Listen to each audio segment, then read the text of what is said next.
Orange oil. Orange toner is most demanding toner or by natural. Orange oil, saffron oil, rose oil. আবারও বলছি স্যাফরনকে আমরা প্রচুর প্রাধান্য দিই অনেক প্রোডাক্টে। আমি স্যাফরন নিয়ে আলোচনাও করি বারবার।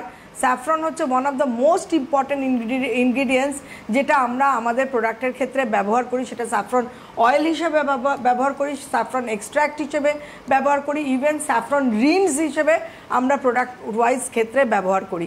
তো এই অরেঞ্জ টোনারটা হচ্ছে যারা গ্লো চান স্কিনে তাদের জন্য, বা একটু ড্রাইনেস থাকলে একটু হাইড্রেশন লেভেলটাকে মেনটেন করার জন্য আমি বলবো দিনে বারবার টোনারকে স্প্রে করুন। গরমকালে একটা ফ্রেশনেস, একটা হাইড্রেশন, এভরিথিং একটা মিলিয়ে মিশিয়ে স্কিনটাকে একটা তরতাজা করে রাখবে।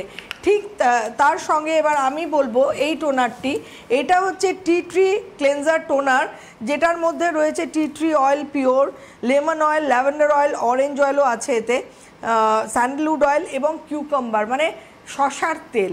এবং শসার তেল আমি কাজ করতে গিয়ে দেখেছি কালারটা একদম মানে কি বলবো, একদম এতটাই লাইট একটা গ্রিনিশ, মানে একদম মানে মিষ্টি টাইপের একটা কালার হয়। এবং ওর স্মেলটা, এটা যে যখন স্প্রে করে যাদের অয়েলি স্কিন, বিশেষ করে যাদের অয়েলি স্কিন, যাদের পিম্পল প্রোন স্কিন, তাদের জন্য কিন্তু এই টি ট্রি টোনারটা with cucumber oil, with sandalwood oil, refreshment, স্কিনকে বারবার হাইড্রেট করা, অয়েল সেক্রেশনটাকে কন্ট্রোল করা, তাদের জন্য কিন্তু এই টোনারটা। এবং ফ্রিজে রেখে ব্যবহার করবেন। এবং যাদের অতিরিক্ত ঘাম হয়, তেল বেরোয় মুখ দিয়ে, তাদের জন্য আমি বলি দুটো টোনার রাখবেন, একটা স্প্রে করবেন, আরেকটা ছোট্ট ছোট আইস কিউব করে রাখবেন।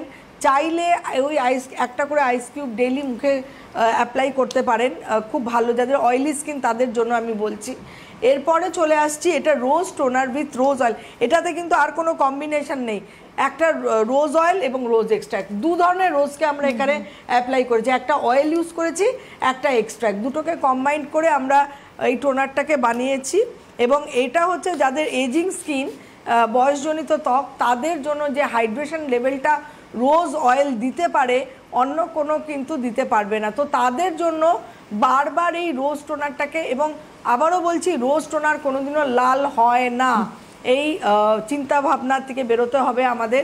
আমিও আগে ছোটবেলায় ভাবতাম রোজ অয়েল বোধহয় লাল, রোজ মানেই লাল হবে। যখন আমার কর্মক্ষেত্রে এলাম তখন দেখলাম যখন রোজ অয়েল আসতো আমাদের কাছে প্রোডাক্টের জন্য, তখন দেখলাম না, এটা তো একদমই ব্যাপারটা অন্যরকম। আমরা তো একটা সময় টোনার ব্যবহার করতাম, প্রচুর অ্যালকোহল থাকতো। হ্যাঁ, সব থেকে বড় কথা অ্যালকোহল, যেটা স্কিনকে প্রচন্ড ড্রাই করে যায়।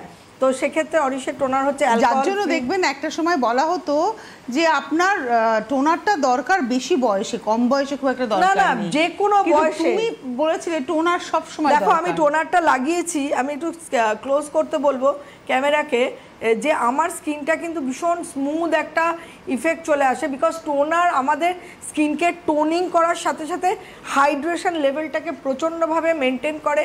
যেহেতু